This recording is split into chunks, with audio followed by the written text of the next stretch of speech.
Okay, so we're going to continue talking about Chapter 13 today. We're going to continue talking about evolution. And really we're going to get into some nuts and bolts of evolution. On Tuesday, I talked about kind of the overarching kind of background of Darwin's theory of natural selection being a mechanism for evolution. And we're going to look at that in a little more detail. We'll also look at some other things that drive evolution of populations, and we're going to talk about what a population is as we get through today. And it's going to be kind of the second half of Chapter 13. There's some other things in 13 that we won't quite get to right away. Evolutionary trees, we're going to talk a little more about that in a future chapter, so I'm going to leave that a little bit. We'll kind of come back to that when we start looking at taxonomy. I may mention that a little bit, we'll see. But before we get into anything new, I want to go over kind of the key final message from last class, just to kind of reiterate the key points. I talked a lot about the history of Darwin's theories and the other scientists that were around at the time and some of the other things that were going on at the same time. But here are kind of the last few slides, and then I'll lead into new stuff. So Darwin made a bunch of observations, and these are observations that led him to that theory of natural selection being a driving force of change in a population. So he observed that members of a population would often vary in their traits. So within one species, there would be lots of varieties of phenotypes. And he also observed that these traits, these phenotypes, were inherited. So they were passed from one generation to the next. So remember this, the timing of this was post-Mendelian genetics. This was about 50 years past the reemergence of Mendelian genetics. So people were aware of inheritance. They were aware of how traits were passed on. Remember too, though, we didn't know about DNA at this time yet. So traits are inherited. They're passed from parent to offspring. Third thing that plays into this is that all species are capable of producing more offspring than their environment can support. So there will be more offspring made potentially from an individual than could actually survive in an environment. And therefore, due to some pressure, lack of food, lack of resources, lack of desirability of a mate, that could be another pressure, many of these offspring will not survive to reproduce, or they won't reproduce. So remember, in the sense of natural selection, the sense of Darwinian evolution, the end goal of life is to reproduce. So if an organism doesn't reproduce, they don't pass on their genes to their offspring. So either organisms don't survive at all, or they aren't able to reproduce within their lifetime. And that leads to natural selection. So he kind of made the conclusions from these observations that individuals who inherited traits that would give them a high probability of surviving and reproducing in a given environment would tend to have more offspring. And this is pretty much just basic logic. If an organism has some kind of characteristic that makes them more likely to reproduce or more likely to survive, then they're probably going to have more offspring, right? And then from that, he then said, if there's unequal ability of individuals to survive and reproduce, then those that reproduce are going to pass on their traits, and you're going to see an accumulation of those favorable traits. So, for instance, if tall individuals tended to survive and reproduce, then they would have tall offspring. So if we go back to what I said in last class about Lamarck's kind of theory of acquired characteristics. I know we talked about the giraffe and the giraffe's neck lengthening and lengthening. Rather than the stretching of the neck causing the giraffe to stretch its neck and then pass that on to its offspring, maybe within a population of horses, there were some with longer necks and some with shorter necks. And the ones with longer necks were able to eat more food, survive, and have more offspring. And so they had a lot of long neck offspring. And then out of their offspring, some of them had longer necks and some of them had shorter necks. And so the ones with the longer necks kept having a better chance of surviving and reproducing, and therefore they'd leave more offspring. And therefore, over time, long necks emerged in that population. So natural selection, kind of a definition for natural selection, is that it's a process in which individuals with certain heritable traits, so traits that can be inherited, will survive and reproduce at a higher rate than other individuals. So natural selection, which is that process, can lead to changes in a population or accumulation of certain traits in a population. So the key here is that individual organisms do not evolve. And this is something that's commonly missaid or misunderstood in science, is that an individual doesn't evolve. I can't concentrate really hard and grow a third limb. It's not going to happen. I am what I am, right? If the traits that I have are beneficial and allow me to survive, then my offspring are going to look more like me. If someone that had a mutation, which we'll talk about in a bit, that had a third arm, and that allowed them to survive more, then maybe there'd be more three-armed people out there, right? So it's not that I will gain new traits, it's that there's natural variation out there, and those with advantageous traits survive and reproduce and pass on those traits to their offspring. So individuals don't evolve, populations evolve. So this is going to lead us into what we're going to start talking about today, which is the actual nuts and bolts of evolution.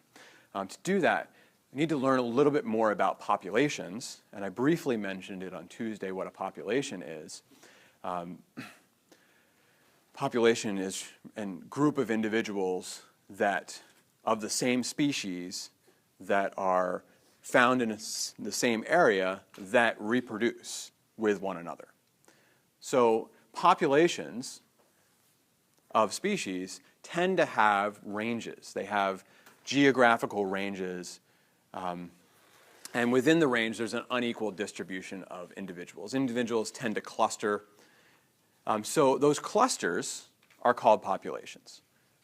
So most organisms are not found everywhere, and even within their range they can live. They're clustered up. And because they're clustered up, individuals of that cluster are more likely to interact with other individuals from their cluster and reproduce with individuals from their cluster than they are to reproduce with other ones. So here is a graph of two populations of caribou. And there's one that's called the porcupine herd and one that's called the 40-mile herd. And you'll see that the areas that they live in overlap. And this is because caribou migrate, they move. But it tends to be that the 40-mile herd is, when the 40-mile herd is in the south, when the porcupine herd is in the south, in the area that overlaps between the two, the 40-mile herd is typically not in that area. They're typically somewhere else. And so when they move, they tend to both move. And so their populations very rarely actually overlap, even though their distributions might overlap. So individuals in 40-mile herd tend to mate with other 40-mile herd individuals. Individuals in the porcupine herd tend to mate with individuals in the porcupine herd. So they're different, separate populations. Now we're going to talk about, as we move along, what happens and what do we call it and what effect that has on evolution when a porcupine caribou ends up mating with a 40-mile caribou. That is what we're going to call gene flow in a bit. So there are cases of that. But a population is a group that tends to cluster together and mate with each other in a particular area. Okay. So we're going to be mostly talking about populations today and what happens to populations and evolution of a population. So populations are the smallest unit that can evolve. So remember, population is made up of individuals. An individual cannot evolve. And that's a common misconception, is that individual organisms evolve. They don't. In the Darwinian sense, they cannot evolve during their lifetime. Yes, there can be changes to an individual in their lifetime, but the changes, remember, that happen to an individual are not heritable. They're not going to be passed on to their offspring. If I cut off my arm, my children are not going to only have one arm, right? So changes during my lifetime are not typically going to be passed on to my offspring. So that would be the Lamarckian sense. So in the Darwinian sense, individuals don't evolve. Natural selection acts on individuals but only populations evolve. So what natural selection does is it determines which of these individuals is going to survive and reproduce and which ones are not going to reproduce. And then natural selection is going to lead to evolution of the population. So natural selection, again, requires genetic variation in populations. So if there's no variation for natural selection to act on, there's no differential survival. So if all individuals of a population are identical, they're either all going to survive or they're all going to die. So the only way you can get evolution of a population is if there's variety within a population. Hopefully that makes a fair amount of sense. So one thing you'll see in your text and what we'll begin talking about now is something called microevolution. And microevolution is a change in allele frequencies in a population over generation. And so we're going to tie a lot of things back to that genetics chapter when we talked about alleles. And remember when we talked about dominant alleles versus recessive alleles. So we're not going to be so concerned about dominant versus recessive, though that will come up. But we had things like big A, big A, big A, little a, little a, little a, and maybe these had brown eyes. Oops. And maybe this was blue eyes, something like that. So we're going to be talking about variations of the little a gene versus the big A gene as we go through these next few slides. And that's called microevolution because we're looking now not necessarily at the evolution or the change in the frequency of the traits, but the change in the frequency of the genes that lead to those traits. And this is going to help us understand how evolution might happen. Okay. So microevolution would be a change in allele frequencies in a population over generations. So you could count the number of big A's in a population, you could count the number of little a's, and we're going to do that later on. And you could then determine if from one generation to the next, the percentage of big A's and the percentage of little a's changes over time. And that happens when evolution occurs. What we're often seeing is a change in the ratio of big A to little a over time. And that leads to a change in the ratio of the phenotypes over time. So there's three main mechanisms, and we've spent our whole time talking about one of them, which is natural selection, which is certain individuals have traits that allow them to survive, and certain individuals have traits that are not advantageous and they die.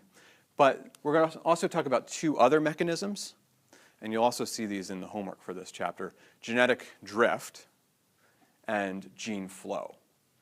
So genetic drift is, rather than having a specific characteristic that is selected for or selected against, genetic drift are random events that alter gene frequencies, and this happens in some populations. We're going to talk about why it'd be more likely to happen in certain populations than other ones. And gene flow is the transfer of alleles between populations. So between that porcupine herd and the 40-mile herd, if an individual travels between them, that could have an effect on gene frequencies.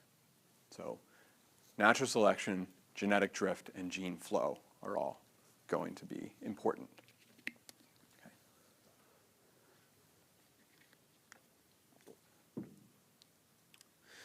Okay, so characters that are able to be inherited in a population could be discrete, so either or. So that's mostly what we've been talking about are either or things. So brown eyes or blue eyes, blood type A, blood type B, blood type AB, or blood type O. Those are still discrete things. You're one thing or the next. They could also be quantitative, which is they'd vary along a continuum. And you'll know that a lot of human traits are like that, like height is a continuum from tall to short. You aren't just either 6 feet or 3 feet. You can be somewhere in between, right? So a lot of traits are quantitative. They vary along a continuum versus discrete. It's often easier to talk about discrete things, but we'll get into that in a bit. Okay. In order for new alleles, so new discrete characters or new quantitative characters, anything new to a population to occur, you need mutation to happen. And combined mutation with sexual reproduction will lead to a variety of new traits. So what mutation is mutation is the ultimate source of new alleles. Mutation is a fundamental change. And so we didn't talk about DNA, really, but mutation usually happens at a DNA level that within a certain gene, maybe the gene that codes for brown eyes, maybe there's a mutation that occurs that all of a sudden forms a new version of this gene, maybe gene A prime or something, A1, that might be green.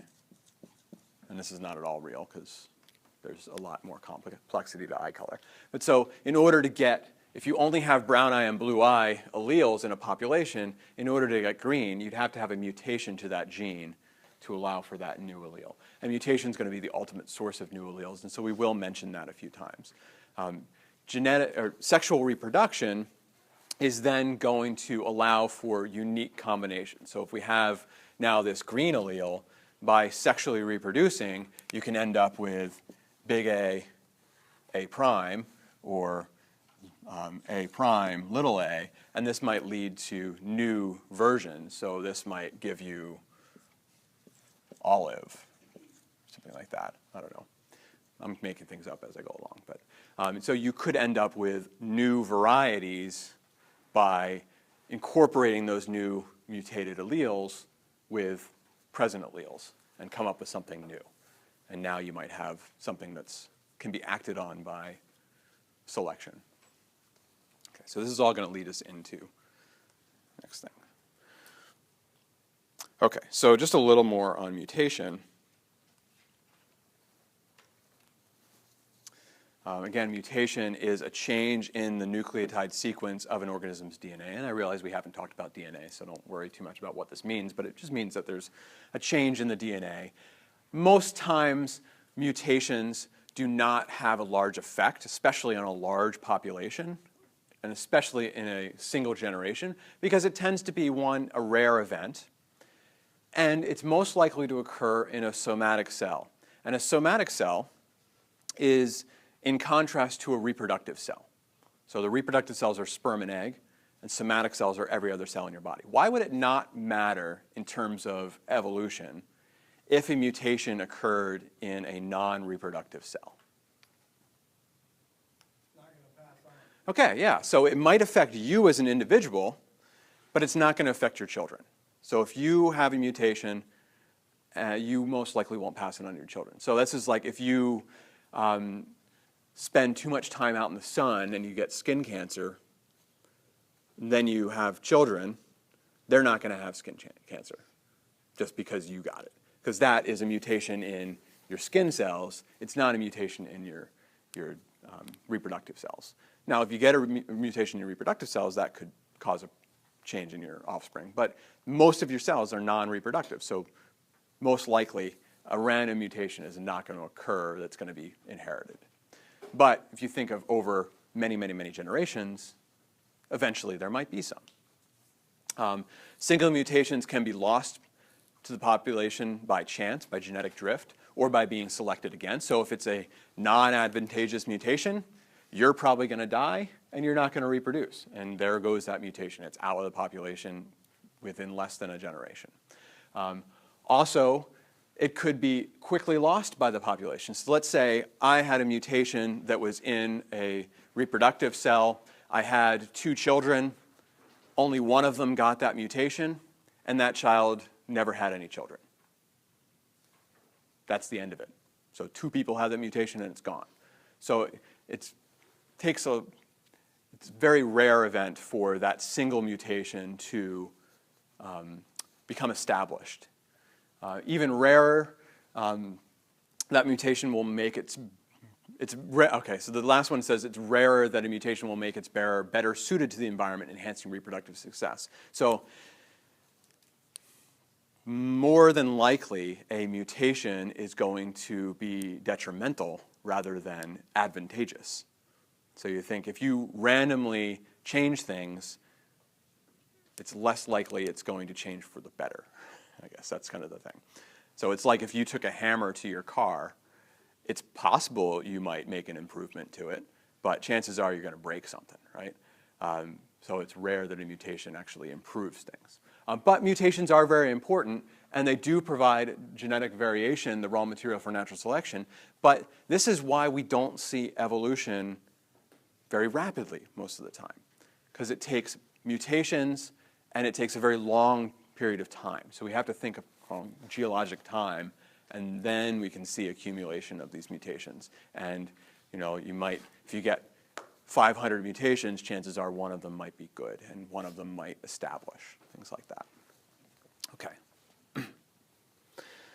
Okay, so mutation is the raw material for change. How we're going to eventually learn how a mutation might get established, but first off, we need a way to know if a population is evolving, is changing over time, or if it's not.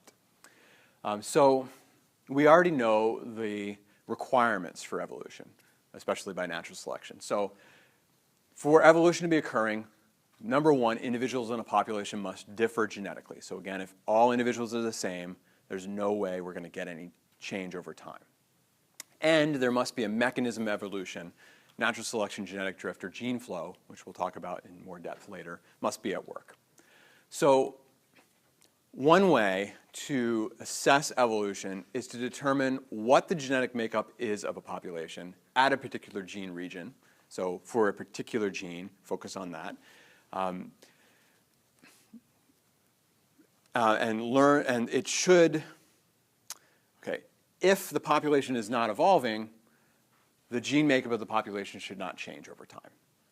And if the population changes over time, if it's different than expected, then the population is evolving. Okay. So this is a big section in your textbook, and let me see. This is covered, just in case you're following along, this is covered on page 258 and 259 of your textbook. It's called Analyzing Gene Pools in there. And so this is where a little bit of math is going to come into play. Hopefully it's the same pages in your textbook. Yep. This is something called Hardy-Weinberg principle. Hardy-Weinberg principle says that the frequency of alleles and genotypes in a population will remain constant from generation to generation as long as sexual recombination is at work, and that's the only thing at work. So that as long as there's no natural selection, no genetic drift, and no gene flow. So basically, as long as a population is not evolving and it's sexually reproducing using sexual recombination, the allele frequency is going to remain constant over time. So generation 1 is going to look the same as generation 2. And that should hopefully make sense. So, all right. So an example of this here. Let's imagine that here is a picture of the alleles in what we're going to call a gene pool in a population. And we were able to mix all the genes, all the alleles together in a big pool. And we have two different alleles. We have the R allele, CR, so red, and we have the CW equals white. Okay, so we have a red allele and a white allele. Okay, we're not going to talk about the genetics of this yet. We're just going to say, here's the alleles. And the frequency out of 100 individuals, or actually out of 100 alleles, 80 of them are red and 20 are white. So if I said out of 1 total, I have CR equals 0.8 and CW equals 0.2. So together, if you add them all up, you'd have 1.0. Right? So it's 80% red, 20% white. If I was to take a, let me see. Okay, so if I was to randomly select from here, randomly select a allele for an egg and randomly select an allele for a sperm, I would have an 80% chance of picking up a red allele in the egg and a 20% chance of picking up a white allele. And I'd have an 80% chance of picking up a red allele for the sperm, and I'd have a 20% chance of picking up a white allele, right? So if that's the ratio that's in the gene pool, if I was just to randomly pick from there, I'd have 80-20, 80-20. Okay, so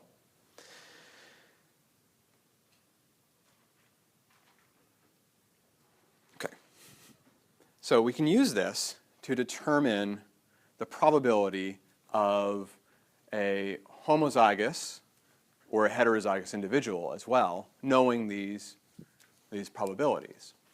Okay, so this is actually a case that I didn't quite talk about in genetics, so it'll help to understand this a little better. So in flower color, there's sometimes a case called incomplete dominance, where the heterozygous individual, the one that has one R and one W, it's actually going to be pink rather than red. This makes it actually a little easier for us because we'll be able to see the heterozygous individuals. So in flowers, there are 3 phenotypes, red, pink, and white. And they're determined by 2 alleles. If it has 2 copies of the red, it's going to be red. If it has 2 copies of the white allele, it's going to be white. And if it has 1 of each, it's going to be pink. The frequency of the red allele plus the frequency of the white allele is always going to add up to 1. It's going to round to 100. If I had a 80% chance of an individual passing on a red allele and a 20% chance of passing on a white allele, what do you think? How do you think I'd figure out what is the chance of an individual having 2 copies of the red allele? So if I was to randomly pick from this gene pool, what would be the probability of me picking 2 reds in a row? How do you get that? Did you guess? All right, so no. It's a good guess, though. But let's do something we do know about and do a Punnett square. So if I had 2 choices for the egg, CR, CW, and I had 2 choices for the sperm, CR or CW, what's the percentage of times I would get CR as my sperm? So if I was to randomly grab out of this gene pool, what is my chance of getting CR? Is it 50-50? Just randomly? What did I say was my frequency of the 2? So if 80% of, let's just imagine you have a bucket full of dots and 80 of them are red and 20 of them are white. If I was to reach in there, do I have an equal chance of getting red or white? No. So what's my chance of getting red? 80%, right? So I have, 80% chance of getting red here. Same here, I have 80% chance of getting red there, and I have a 20% of white and a 20% of white. So if I was to get CR, I'd have 80% and 80%. So 80% times 80%. So what's 0.8 times 0.8? Anybody have a calculator?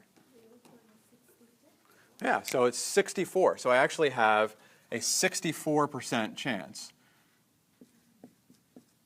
of getting a CR. How about CW? How would I figure out what is my chance of getting 2 Ws? It'd be 20% times 20%. So 0.2 times 0.2 would be 4%, yeah. So 0.04 with that. And how about CW? So 16. I'm trusting your math. So does 64 plus 16 plus 4 add up to 100? No. So what am I missing? All right, this here, 16. So what is the actual percentage for CRCW? 32. Yeah, 32. So it would be both of these together, which would be 32. All right. So this is actually something we call, to make this easier on you, this is something we call the Hardy-Weinberg equation. So p squared plus 2pq plus q squared. And this is something that's in your book. So one of these alleles is p. So this would be p. And this would be q. Okay? So p squared is the probability of CR/CR. 2pq is the probability of CR/CW, because you have two ways of getting it. Right? And q squared is the probability of CW/CW. Okay? So, and again, how this shakes out, you had an 80% chance of CR from each parent. So together, p squared is going to be 64. You had a 20% chance of CW, so getting a white flower, CW/CW, would be q squared, or 4%. And you had a 16% chance, 20 times 80%, of getting pink by having an egg have a CW and the sperm have a CR. But you could also get a CR in the egg and a CW in the sperm for 16%. So the total would be 16 plus 16, or 32. Right? Okay. So since we do these rather than percentages as decimals, so 64%, 32%, and 4%, that's would be our equation here. Okay, so does this equation make sense to you? No? Okay, so one allele in a population is represented by the p in this equation. One allele is represented by the q. The probability of having homozygous for the p allele is p squared. Is the probability, or the proportion of individuals with p times the probability of picking out p. So it's p times p. And that would be the chance of getting a red child. Chance of getting white would be the chance of the white allele times the chance of the white allele, because you'd have to get that twice, and that's q squared. The chance of getting a pink one, which is CR/CW, would be this times 2, because there's two ways of getting it. There's two boxes there that have a pink. Okay? So in total, because you have to get one of these three things, this will all add up to 1. So p squared plus 2pq plus q squared is always going to equal 1. Okay, anyone else confused about this equation and what those letters mean? I didn't do the best job of explaining it at first, but so what do you have a question on it? All right. So what does p represent?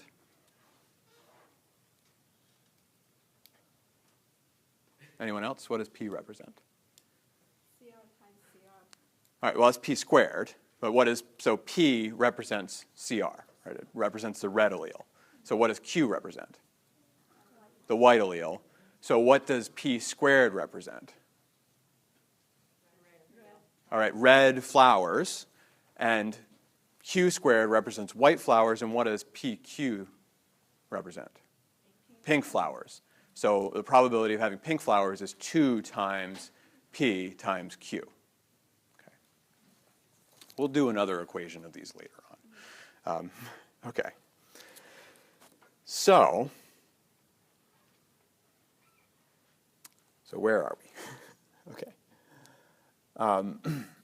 Okay, so if there's no evolution happening, we're going to expect these frequencies in every single generation. So if, let me see where this goes to.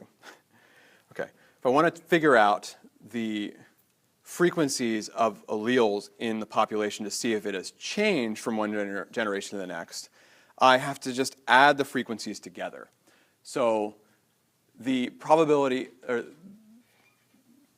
chance of getting CR is 64% plus 16%, because every single allele from that first individual is R, and half of the alleles from the second individual is R. So I can do 64 plus 16, and that gives me 8. If I want to figure out what proportion of my next generation has the W allele, I'd take the 4.04, because all of those have W's, and add it to half of the CRCWs. Can you see where those numbers come from? Okay, so the 0.16 is half of the CRCW, and then the other ones. And notice that they add up to my original proportions. So I still have 80% P and 20% Q in my next generation. Okay, so in this case, this population has not evolved. It has the same proportion in the offspring that it did in the parents. And theoretically, if these individuals mated, we would expect the same in the next generation. We would expect that 64% would be red, 32% would be pink, 4% would be white, and therefore they'd have an 80% R allele and 20% Q allele in them. Okay, so the frequencies are not changed, and it is not evolving. Okay, so have I lost people? Or are you following this kind of scattered version of this? If you haven't been paying attention, then don't answer, because you won't be following anyway. But anyone questions on this? Does this at least make sense where this P and Q are in? Because we're going to come back to this later on. Basically, what we're going to do is we're going to use this as a way of telling if a population has evolved. So basically, if we know the historical ratio between P and Q, if we then look at the currently living individuals, we can tell if they have the same ratio as the historical population. And if they're different, if the current population of individuals is different than the historic population in terms of their gene frequencies, what does that tell us has happened? Yeah, there's been evolution. There's been some change in gene frequencies, and that is microevolution. That is change in gene frequencies over time. So if I all of a sudden only had 50% of my offsprings were red flowers, and there were more white flowers, then somehow there was selection or pressure. There was somehow a change towards the white flowers, right? So as long as I always see this ratio, I'll know that evolution has not occurred, right? Okay, so that's the idea here. So we'll come back to this. This is something that's in your book, and so it might help to read this if you're really confused by this, but we'll come back to it again. Okay, so Hardy-Weinberg equilibrium states that this gene frequency is not going to change over time, but there's a whole bunch of rules. So a population is going to maintain this equilibrium, which is the balance between P and Q, only if, one, it's a very large population. We're going to see that small populations tend to have something happen called genetic drift. Two, it's isolated from other populations, which means there's no gene flow. And three, there has to be random mating, no natural selection, and no net mutations, which means there can't be an accumulation of mutations. If something mutates, it can't stick around. So that's basically it. So you could have opposing mutations, and that would be fine. So a P could mutate to a Q as long as a Q mutates to a P. Violation of any of these conditions will alter the relative frequencies of alleles in the subsequent generations, which would mean evolution even on a very small scale. So again, these are all mechanisms for evolution then. So genetic drift, because of maybe a small population, gene flow, non-random mating, natural selection, and mutations will all lead to evolution of a population. They'll all lead to change over time. Okay, so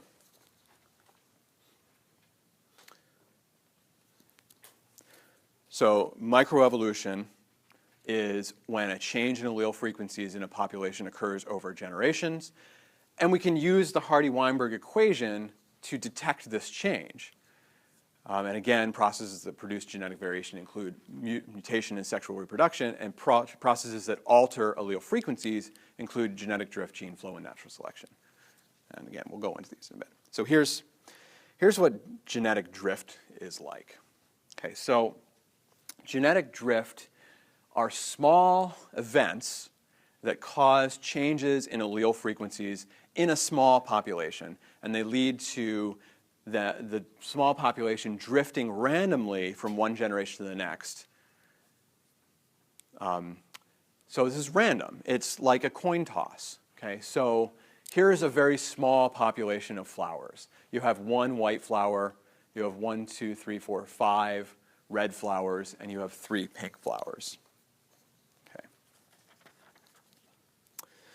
Okay. So out of this population, not all of the flowers reproduce. And randomly, the highlighted individuals are the individuals that reproduce. So not all of them are reproductive, which happens in populations. So only these 5. Because it's a small population, we now have very few that are reproducing. Okay. So in generation 2, if we let those individuals mate, maybe this is what we see. So in this case, because even though the frequency of the white allele was pretty low, 0.3, and we only had one white individual, that white individual happened to be one mating. So in our offspring, we end up with a lot of white individuals, partially because we also had a lot of pink individuals. So we had a lot of white, we had one white, and we had 3 pink. So we had a lot of white alleles in our mating population. And so we had a disproportionate amount of white alleles in our mating population. So generation 2, we end up with basically equal frequencies, where we have an equal frequency of Q and P. So we see a lot more pink and a lot more, or we see a lot more white and a lot less red than we did in the first generation. So now let's say the individuals that are highlighted, again, are the only ones that reproduce. What are we going to see in the next generation? If the highlighted individuals in generation 2 are the only ones that reproduce. Yeah, so we're getting red and red.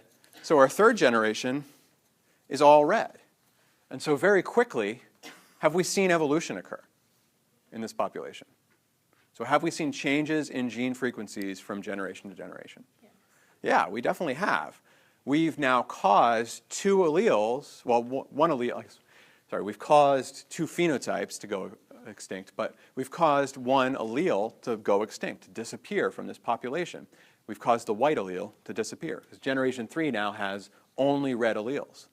So we went from having 70% red, 30% white, to having 50% red and 50% white, to now having 100% red and 0 white. And this is due to random choice in terms of which individuals were able to mate. There was nothing that said red individuals were more likely to reproduce because of some characteristic. So this isn't natural selection. This is just random drift. And that's, this is called genetic drift. And it's a random process. So this, why is this more likely to occur in a small population than it is a large population? Why do you think there's that? They're reproducing like within themselves. Okay, so they're reproducing within a smaller group of individuals. So how could that cause? Like there's not as many options. Like if the, Okay. if the frequency of the, well, I can't read it from here, but like the 0.7% one. Yeah, so the red. Since that one's higher, the next one would be a little bit higher, and then the next one out of that small just ends up being. Okay. Like it shows. So you might be more likely through random chance to only choose a few individuals of a particular phenotype. Yeah, and that's really along the lines, is that because it's a small population, the chances of, if you randomly select things, of skewing one way or the other just by chance is more likely. If you have a very, very large population, you're probably going to randomly select at about the ratio of alleles that you have. So think about flipping a coin. If I flip a coin and I get heads, and I flip a coin again and get heads, are you going to think that's really weird, that I got 2 heads in a row? Is that unlikely? No, it's 50% each time, right? So you could probably get 2 heads in a row. What if I flipped the coin 100 times and I got heads every time? Would you think something was fishy? Yeah, okay. So a large population, a large number of random choices, I'm probably going to get more of a 50-50 ratio of heads to tails. But if I only had 2, getting 2 heads in a row is not uncommon, right? So a large population, you're less likely to have these random events lead to changes in gene frequencies. But a small population, you tend to have drifting. So one of the ways that small populations can arise is through something called a bottleneck, which is a disaster that drastically reduces a population size. It could be something that kills victims at random, which is a non-selective bottleneck, just weeding out the population, or it could be something that, and I guess usually a bottleneck is a random event. It kills victims at random, and it radically affects the relative frequencies of alleles in the surviving population. So, like in this jar, if you had yellow and blue and white alleles, and you just shook out a few individuals, you might only get blue and white, and the yellow might go extinct very quickly. So a bottleneck leads to this. And these are things that are like catastrophic events. So you've probably heard of these back in times. These lead to mass extinctions, things like that. It could be things like an earthquake or a volcanic eruption or a disease that spreads really fast. So, you know, if you look, I know it's kind of, it's happening right now, so I don't know if I want to bring it up, but like Ebola is wiping out large chunks of people. And so diseases like that in populations can cause bottlenecks. And we've seen this in other species, not in us, at least in recent history, but there were things like the plagues would wipe out large groups of individuals. And there were probably a lot of variation at that time that went extinct. And we see these in like pests that destroy certain species of tree. They're wiping out large groups of them, and that's going to wipe out a lot of the variation. So you're going to only end up with a few individuals, and the chances of them having a lot of variation is pretty small. Okay. So the other way, another way that small populations can exist is through something called the founder effect, and this is when a few individuals establish a new population. So these are early colonies. So often, and you know, this sometimes happens after a large disaster. If there's something like a volcanic eruption that clears away all the vegetation, there are going to be new individuals that come back to that. But the chances are that the individuals that repopulate that area are not going to be nearly as diverse as the ones that were there for a long time. So maybe you have a population of red, white, and pink flowers, but only the white flower seeds are carried to a new location, and now you have a population that's homogeneous. It only has white flowers, right? So the fewer the number of colonists, the less gene pool variation, or the less of the parental gene pool that is represented in the population, the less likely it is to be very diverse. So just to kind of summarize genetic drift is significant for small populations. Alleles can easily be over or underrepresented. It can cause allele frequencies to change at random. So we randomly went from mostly red to an equal amount of red and white, and then very quickly back to all red. And so we weren't pushed towards red gradually. We kind of jumped back and forth between them. And then genetic drift can lead to a loss of genetic variation within a population and can cause alleles to become fixed and can even cause harmful alleles to be fixed.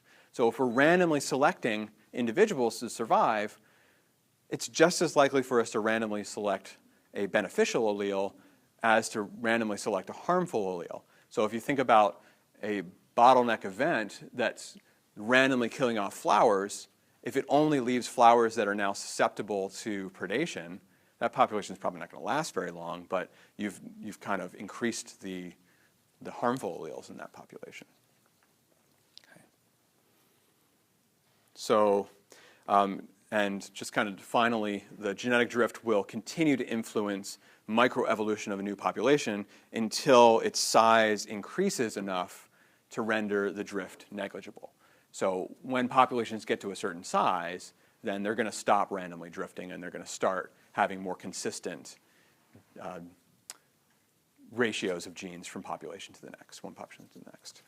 Okay, so that's one mechanism that could offset this equilibrium, is small populations leading to genetic drift.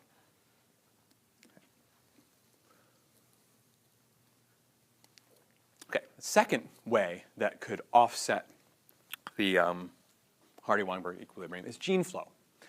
So very few populations are actually isolated. Things like migration occur. Migration of fertile individuals or transfer of gametes between population, this is called gene flow.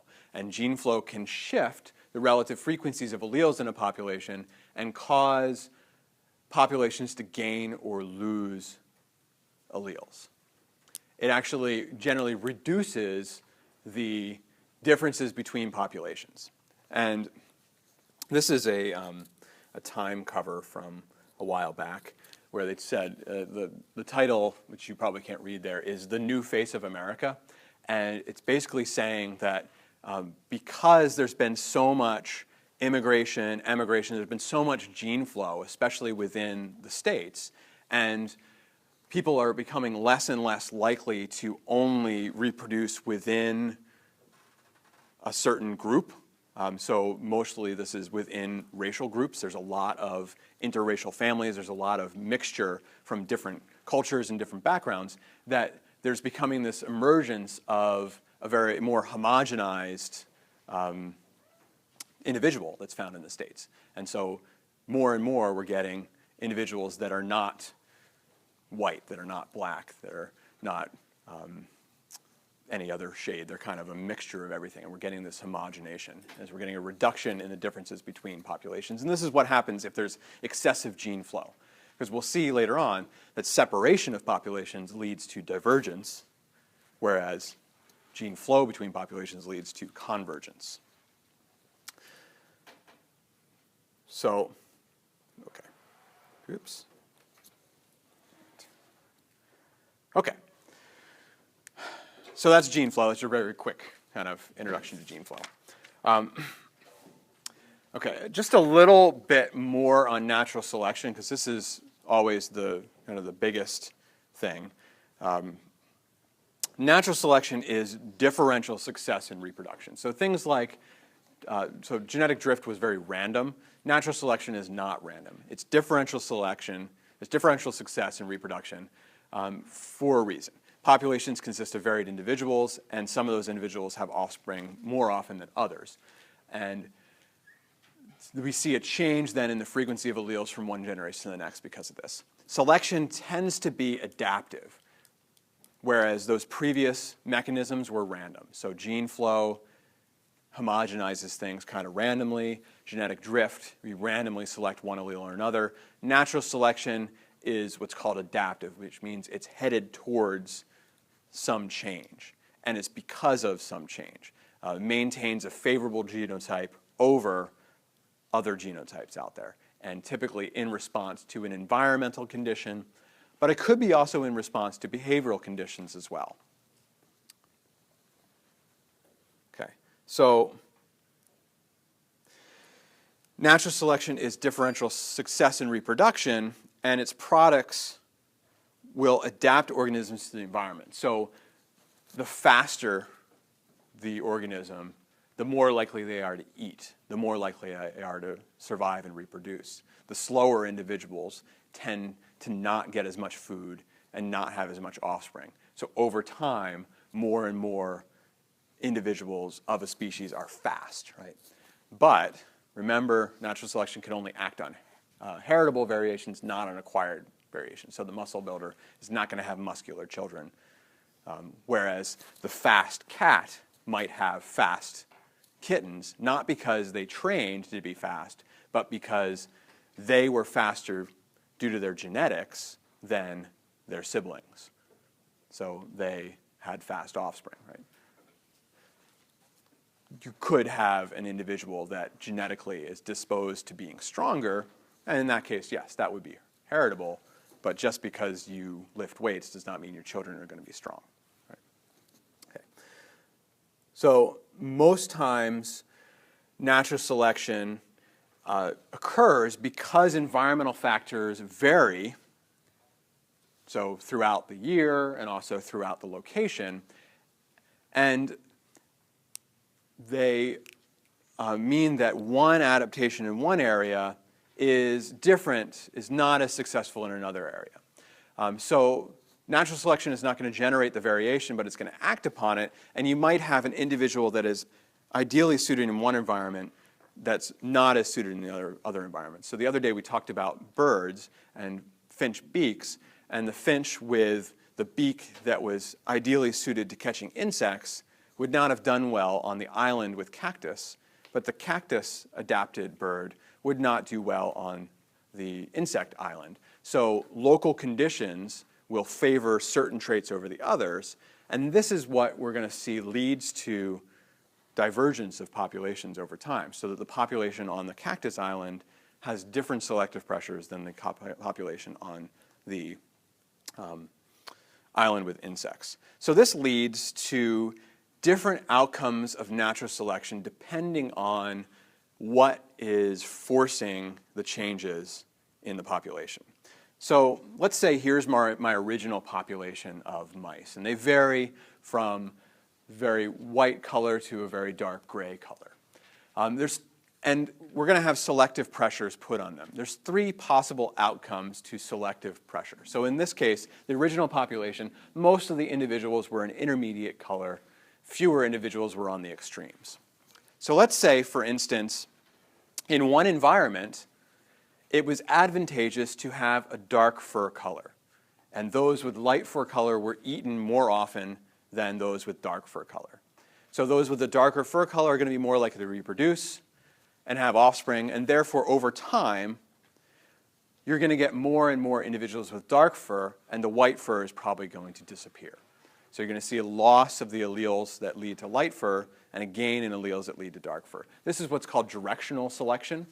Population makeup is shifted in favor of one of the extremes. So where we used to have most of the individuals that were that intermediate, we now have most individuals that are more of an extreme phenotype.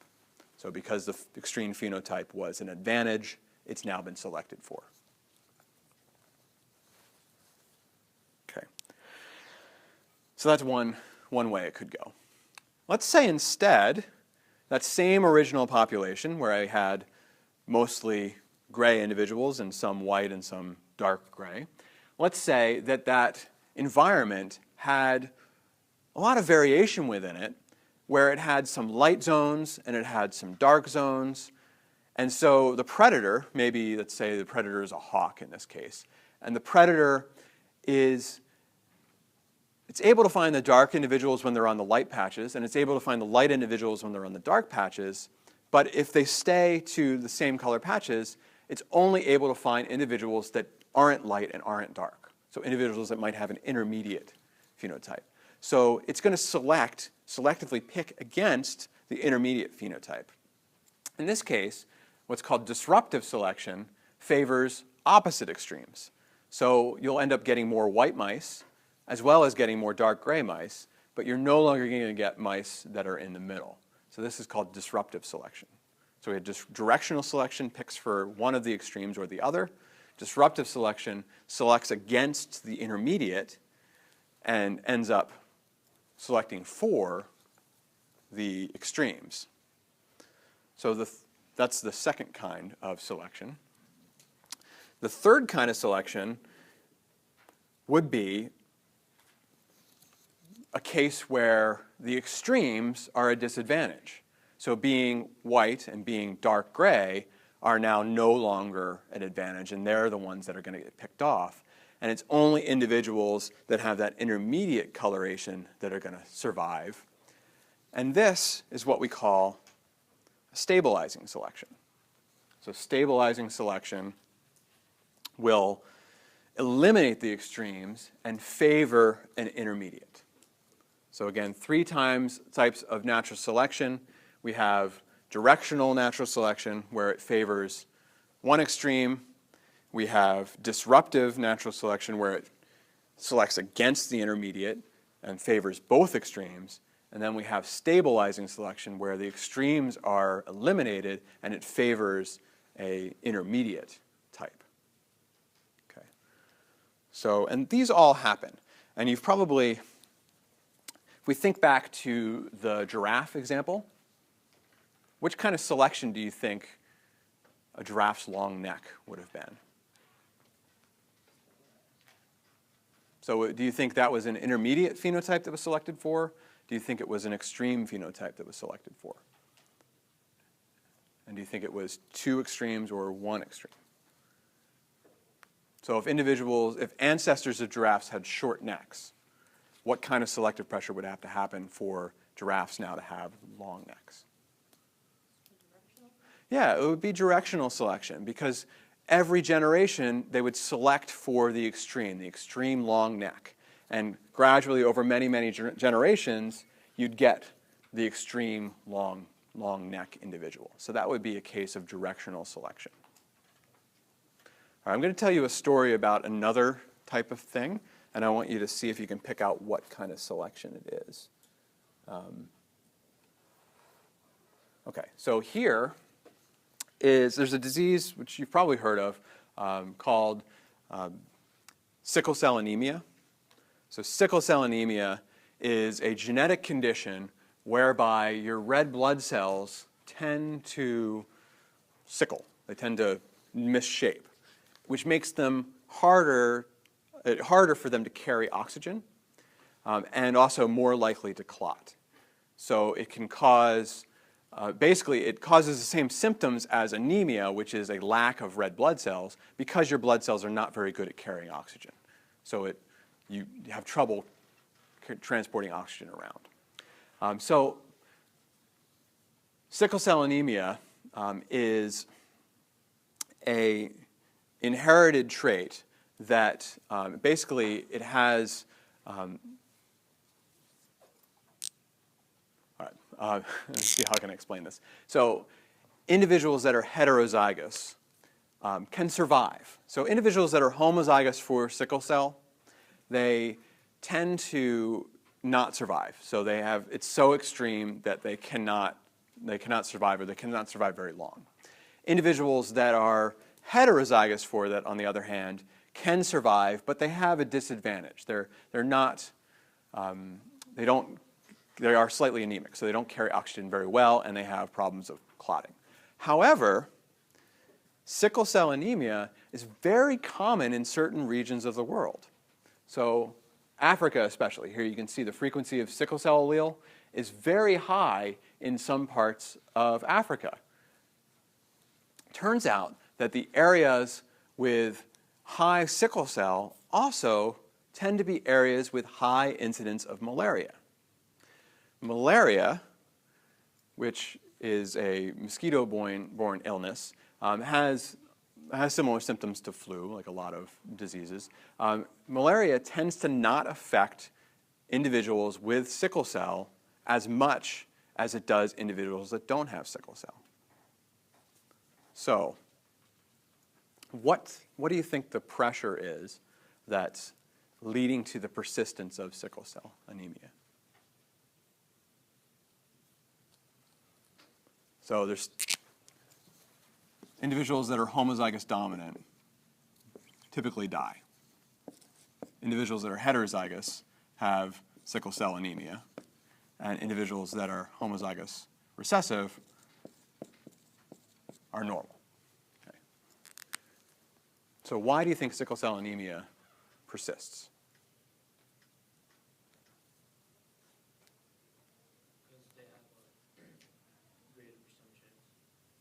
Of what? All right, so if these individuals don't do as well as these individuals, you would expect over time that these individuals would not do very well, and eventually this would disappear and we'd have selection for normal. Why do you think some parts of the world we don't have selection for normal? So in North America, it's very rare for someone to have sickle cell anemia. unless they have ancestry from parts of Africa like this. So. Because they're reproducing with someone that has the big A there, right? They're heterozygous, but that's going to pass on. You have at least a 50% chance of passing it on. Okay, why do you think these individuals continue to be successful at reproducing? Because they can live with it. They're not going to die. Okay, they're not going to die, but what did I say is the advantage of being sickle cell in these regions? Because of malaria. Yeah, malaria. So you're not as affected by malaria. So what do you think is selected against in terms of malaria? So which individuals? So these ones don't survive anyway. Yeah, so these individuals will die or be less likely to survive because of malaria. So we've got sickle cell killing off these individuals. We've got malaria killing off these individuals. So what kind of pressure is this called? Where you're killing off these. Yeah, it's stabilizing. So we've got stabilizing selection that is selecting for here.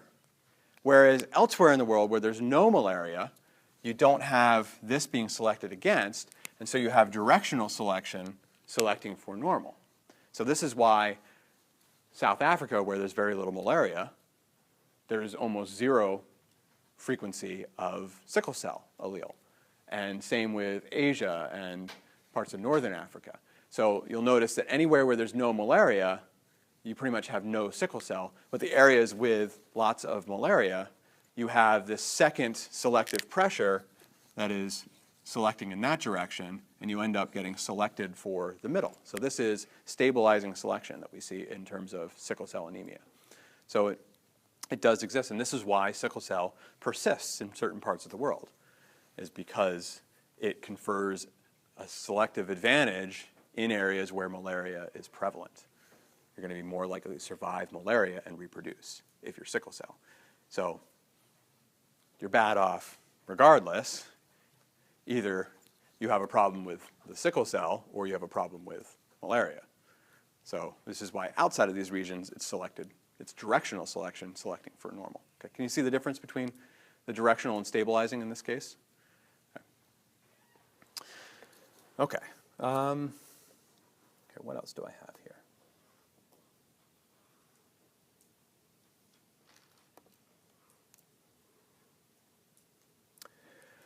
Okay, so just to kind of summarize, and then I'm going to do very quickly another Hardy-Weinberg question. Mutations in sexual reproduction are going to result in genetic variation within a population. If there's genetic variation within a population, evolution is possible. If we look at generation to generation, whether or not that variation is changing, we can test whether a population is evolving. And we can test that by looking at the gene frequencies within a population. If the population is changing over time, is evolving over time, there has to be something that is driving that change. And the main mechanisms of microevolution are natural selection, so either directional, stabilizing, disruptive selection. And there's many, many reasons for this, and we'll talk about more of this kind of in the next chapter. Genetic drift. If the population is small, it might be prone to genetic drift. Or there could be gene flow, which is bringing in genes from outside populations that could change the local population's rate. Out of these three, out of natural selection, genetic drift, and gene flow, only natural selection is going to consistently cause adaptive evolution. So we saw this here in terms of sickle cell anemia. There's been this adaptation to malarial zones by having stabilizing selection on sickle cell anemia, though outside of malarial zones, there's been an adaptation which has virtually eliminated the sickle cell gene, which causes a disadvantage. So there's been an adaptation for not having it, right? So you can get selection, natural selection is going to consistently cause these adaptive changes, whereas these other ones are more random, and they could end up in good things happening for the population, or they could end up with detrimental things as well. Okay, so here's a question that involves Hardy-Weinberg equilibrium. Let's see if you can answer it. I'll give you a few minutes to look at this on your own, and then we'll talk about it as a class. So this is our locus in equilibrium has a dominant recessive allele. 16% of the individuals are homozygous for the recessive allele. What is the frequency of heterozygous individuals in the population? So individuals with one of each.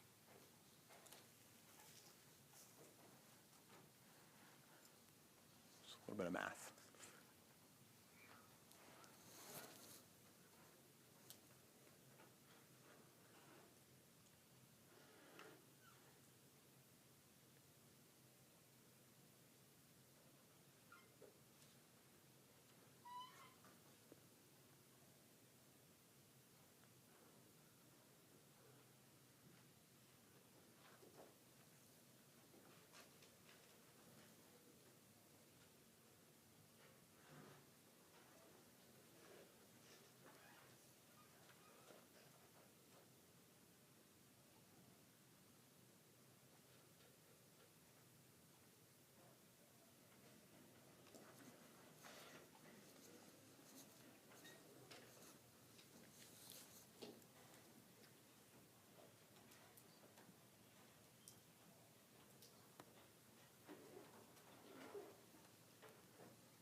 All right, any idea how you'd start this?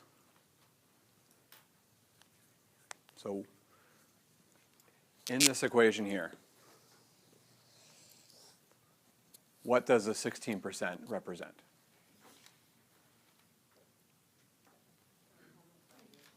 So it's homozygous, recessive. Which of these? P squared, 2pq, or q squared? Which of them is homozygous recessive? Q squared. So q squared equals 16%. Okay, so what is Q?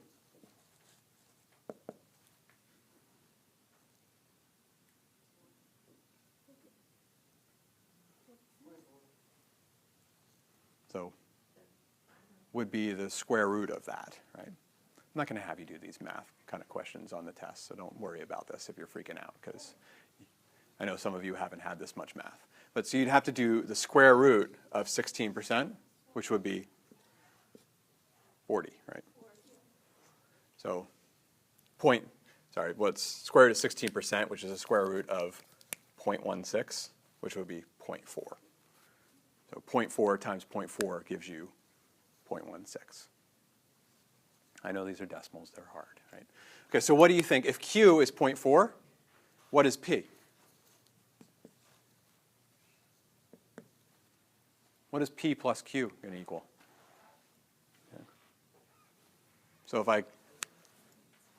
if P was 0.8, Q was 0.2, and they add up to 1, so if Q is 0.4, what does P have to be?